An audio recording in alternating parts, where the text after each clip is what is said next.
तो आज मैं आपको हड़प्पा के इतिहास के बारे में बताता हूं। तो वीडियो को पूरा देखिए और चैनल को सब्सक्राइब कर लें। कहानी की शुरुआत किसी आर्कियोलॉजिस्ट से नहीं बल्कि एक भगोड़े से होती है। साल 1826 भारत का पंजाब इलाका जो आज पाकिस्तान में है, एक अंग्रेज सिपाही James Lewis British East India Company की सेना से भाग खड़ा हुआ था। उसे अपनी पहचान छुपानी थी, इसलिए उसने अपना नाम बदलकर चार्ल्स मैसन रख लिया। वह एक बंजारे की तरह घूम रहा था। तभी उसे एक अजीब जगह दिखाई दी। एक वीरान मैदान में ईंटों के बड़े बड़े टीले थे। वहाँ के स्थानीय लोग उन टीलों को भूतों का घर कहते थे। चार्ल्स मैसन ने अपनी डायरी में लिखा कि यहाँ एक विशाल प्राचीन शहर के खंडर हैं। यह जगह सिकंदर महान के समय की लग रही है। मैसन को अंदाजा नहीं था कि वह जिस चीज को देख रहा है वह सिकंदर से भी 2000 साल पुरानी है। वह हड़प्पा के खंडर देख रहा था, लेकिन उस वक्त किसी ने उसकी बात पर ध्यान नहीं दिया। 30 साल बाद 1856 में एक भयानक गलती हुई जिसने इतिहास को लगभग मिटा ही दिया था। अंग्रेज कराची से लाहौर तक रेलवे लाइन बिछा रहे थे। उन्हें पटरियों के नीचे बिछाने के लिए पत्थरों की जरूरत थी। मजदूरों को पास ही में हड़प्पा के खंडर मिले। वहाँ लाखों की तादाद में पक्की ईंटें पड़ी थीं। अंग्रेज इंजीनियरों ने सोचा, वाह, मुफ्त की ईंटें। बिना सोचे समझे उन्होंने हड़प्पा की हजारों साल पुरानी इमारतों को तोड़कर उनकी ईंटें रेलवे लाइन के नीचे बिछा दी। इतिहासकारों का कहना है कि लगभग 160 किलोमीटर लंबी रेलवे लाइन हड़प्पा की ईंटों पर टिकी है। अनजाने में दुनिया की सबसे पुरानी सभ्यता का एक बड़ा हिस्सा ट्रेन के पहियों के नीचे कुचल दिया गया। साल 1920 भारत में पुरातत्व विभाग के director general sir John Marshall थे। उनके साथ 2 भारतीय आर्कियोलॉजिस्ट काम कर रहे थे, दयाराम साहनी और राखाल दास बनर्जी। दयाराम साहनी ने हड़प्पा में खुदाई शुरू की और राखाल दास बनर्जी ने सिंध में एक और टीले को खोदना शुरू किया जिसे स्थानीय लोग मोहनजोदड़ो कहते थे, जिसका सिंधी भाषा में मतलब था मुर्दों का टीला। जैसे जैसे मिट्टी हटती गई, एक ऐसी दुनिया सामने आई जिसने पूरी दुनिया को चौंका दिया। यह कोई मामूली गांव नहीं था, यह एक मेट्रोपॉलिटन सिटी था। सीधी सड़कें जो एक दूसरे को 90 डिग्री पर काटती थीं,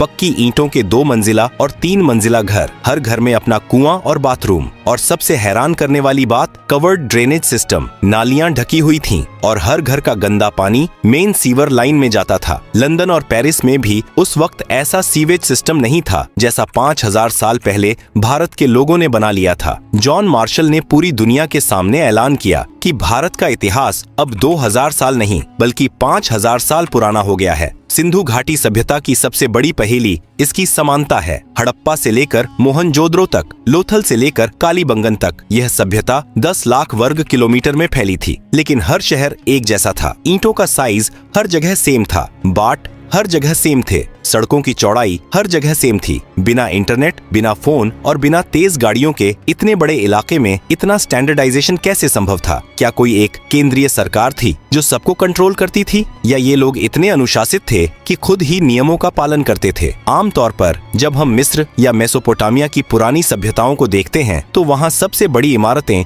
मंदिर या राजाओं के महल होती हैं, लेकिन सिंधु घाटी में ऐसा कुछ नहीं मिला। कोई बहुत बड़ा मंदिर नहीं, कोई बहुत बड़ा महल नहीं, कोई विशाल मूर्ति नहीं। वहाँ जो सबसे बड़ी इमारत मिली वो थी द ग्रेट बाथ, एक विशाल स्विमिंग पूल। इससे पता चलता है कि ये लोग धर्म या राजा को नहीं बल्कि सफाई और आम जनता को ज्यादा महत्व देते थे। यह शायद दुनिया की पहली डेमोक्रेटिक या समतावादी समाज था जहां अमीर और गरीब में ज्यादा फर्क नहीं था। लेकिन हर महान कहानी में एक अंधेरा कोना भी होता है। खुदाई के दौरान मोहनजोदड़ो में आर्कियोलॉजिस्ट्स को कुछ ऐसा मिला जिसने उनके रोंगटे खड़े कर दिए। सड़कों पर और सीढ़ियों पर बिखरे हुए कंकाल। ऐसा लग रहा था जैसे कोई अचानक मौत आई और लोग जहां थे वहीं मर गए। किसी ने भागने की कोशिश नहीं की, किसी को दफनाने का मौका नहीं मिला। इन कंकालों को देखकर एक सवाल खड़ा हुआ, क्या हुआ था उस दिन? क्या कोई बाढ़ आई थी, या कोई महामारी, या फिर जैसा कि कुछ विवादित थ्योरीज कहती हैं, क्या वहाँ कोई महायुद्ध हुआ था जिसे हम महाभारत कहते हैं, या कोई परमाणु विस्फोट? इस सभ्यता की लिपि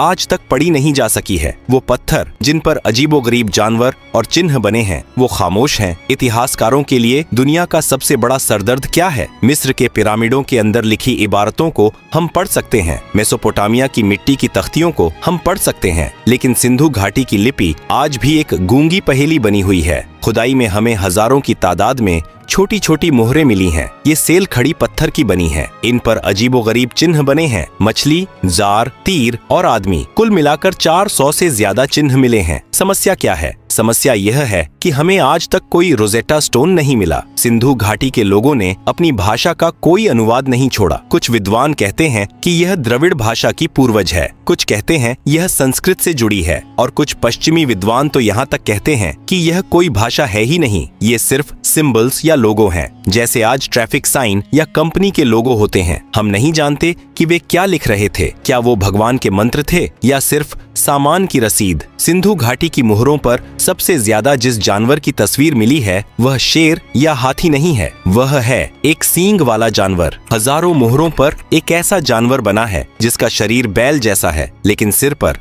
सिर्फ एक लंबा सींग है। उसके सामने एक अजीब सा स्टैंड रखा होता है। सवाल, क्या 5000 साल पहले भारत में यूनिकॉर्न होते थे? जीव विज्ञान कहता है नहीं। तो फिर ये क्या था? शायद यह एक बैल का साइड प्रोफाइल है जहां दूसरा सींग पहले सींग के पीछे छुप गया है, या शायद यह उनका कोई धार्मिक प्रतीक था जैसे आज हम नंदी या गरुड़ को मानते हैं, या शायद यह उस जमाने के सबसे ताकतवर व्यापारी या शासक वर्ग का बैज था। जो भी इस मुहर को दिखाता था उसे वीआईपी ट्रीटमेंट मिलता था। अब चलते हैं गुजरात के लोथल शहर में। 1954 में जब यहाँ खुदाई हुई तो एक विशाल ईंटों का तालाब मिला। पहले लगा यह कोई जलाशय है, लेकिन जब इसकी इंजीनियरिंग को समझा गया तो सबके होश उड़ गए। यह दुनिया का सबसे पुराना डॉकयार्ड था। सिंधु घाटी के लोग हाइड्रोलिक इंजीनियरिंग के उस्ताद थे। उन्होंने समुद्र और साबरमती नदी के पानी को शहर तक लाने के लिए एक नहर बनाई। उन्होंने टाइडल लॉक सिस्टम बनाया था, यानी जब ज्वार आता तो जहाज अंदर आ जाते और जब पानी कम होता तो लकड़ी के दरवाजे बंद कर दिए जाते ताकि जहाज कीचड़ में न फंसे। लोथल से मोहरें मिली हैं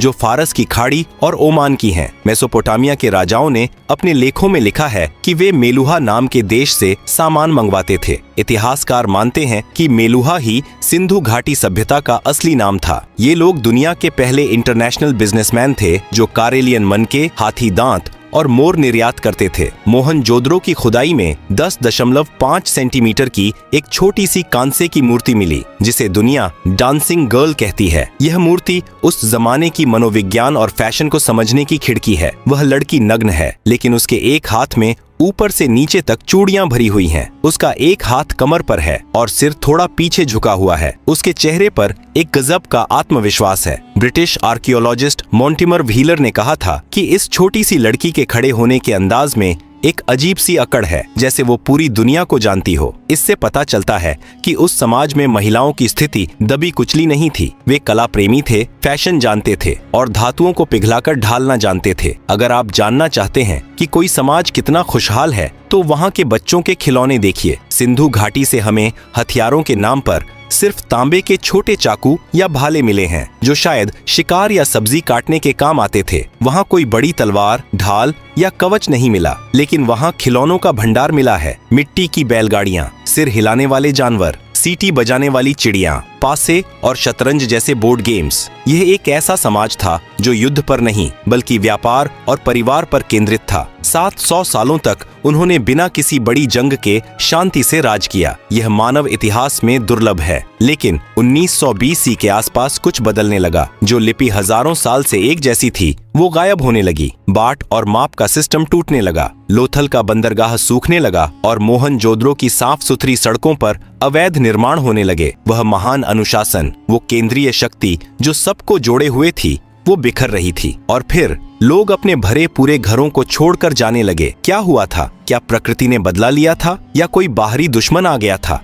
धोलावीरा शहर के गेट पर एक गिरा हुआ साइन बोर्ड मिला है जिस पर 10 बड़े अक्षर लिखे हैं। यह दुनिया का सबसे पुराना साइन बोर्ड है। शायद उस पर लिखा था स्वागत है, लेकिन अब उस शहर में स्वागत करने वाला कोई नहीं बचा था। साल 1944 British archaeologist sir Mortimer wheeler पुरातत्व विभाग के प्रमुख बने। उन्होंने मोहनजोदड़ो में मिले उन बिखरे हुए 37 कंकालों को देखा। व्हीलर ने एक सनसनीखेज थ्योरी दी। उन्होंने ऋग्वेद का हवाला दिया जहां भगवान इंद्र को पुरंदर कहा गया है, जिसका अर्थ है किलों को तोड़ने वाला। व्हीलर ने अदालत के अंदाज में कहा कि सिंधु घाटी सभ्यता की हत्या का आरोपी इंद्र है। उनकी थ्योरी थी आर्य आक्रमण। उन्होंने कहा कि मध्य एशिया से घोड़ों पर सवार होकर आर्य आए। उन्होंने इन शांतिप्रिय व्यापारियों पर हमला किया और सबका कत्लेआम कर दिया। दशकों तक स्कूलों में यही पढ़ाया गया, लेकिन सच क्या है? आधुनिक विज्ञान ने इस थ्योरी को खारिज कर दिया है। वो कंकाल एक ही समय के नहीं थे, वे अलग अलग दशकों में मरे थे। कंकालों पर हथियारों के गहरे घाव नहीं थे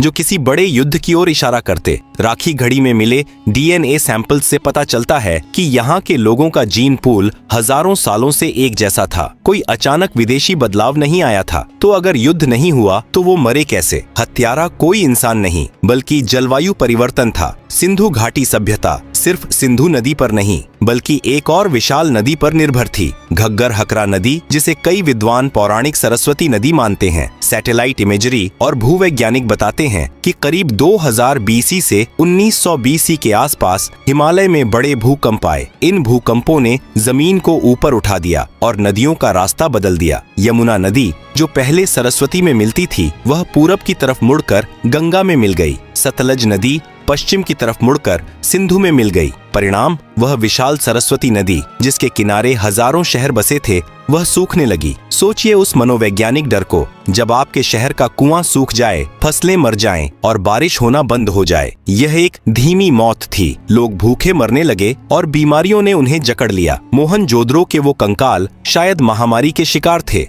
युद्ध के नहीं। अब बात करते हैं उस सबसे विवादित और रहस्यमयी थ्योरी की जो अक्सर इंटरनेट पर तैरती है। क्या मोहनजोदड़ो में 4000 साल पहले परमाणु विस्फोट हुआ था? दावा किया जाता है कि मोहनजोदड़ो में एक खास जगह है जहां रेडियो एक्टिव राख मिली है। वहां के पत्थर पिघलकर कांच बन गए हैं जो सिर्फ 1500 डिग्री सेल्सियस से ऊपर के तापमान पर होता है। महाभारत के सौप्तिक पर्व में एक ब्रह्मास्त्र का जिक्र है जिसकी चमक हजारों सूर्यों जैसी थी। लेकिन वैज्ञानिक सच यह है कि यह थ्योरी सुनने में रोमांचक है, पर विज्ञान इसे नहीं मानता। वो पिघले हुए पत्थर परमाणु बम से नहीं बल्कि मिट्टी के बर्तनों की भट्टियों के ज्यादा गर्म होने से बने थे। रेडियो एक्टिविटी का कोई ठोस सबूत किसी भी प्रतिष्ठित लैब ने कंफर्म नहीं किया है। वो राख सदियों से जमा हुई धूल और ईंटों का चूरा था। लेकिन यह सच है कि महाभारत में वर्णित द्वारका नगरी का डूबना और सिंधु घाटी का पतन एक ही कालखंड के आसपास हो सकता है। जब नदियां सूख गईं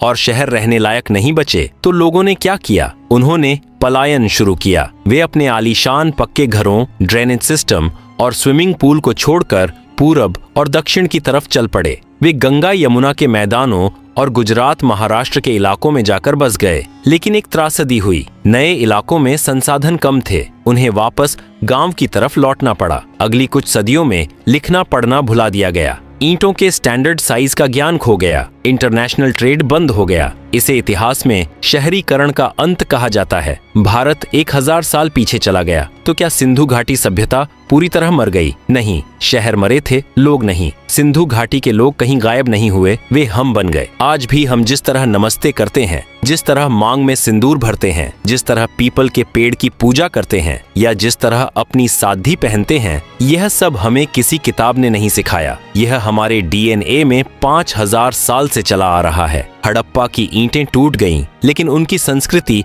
आज भी भारत की आत्मा में सांस ले रही है। लेकिन एक सवाल अभी भी बाकी है। राखी घड़ी की हालिया डीएनए रिपोर्ट ने एक ऐसा खुलासा किया है जिसने आर्य सिद्धांत और भारतीय इतिहास की किताबों को बदलने की चुनौती दे दी है। क्या हम सच में बाहर से आए थे या हम हमेशा से यहीं थे?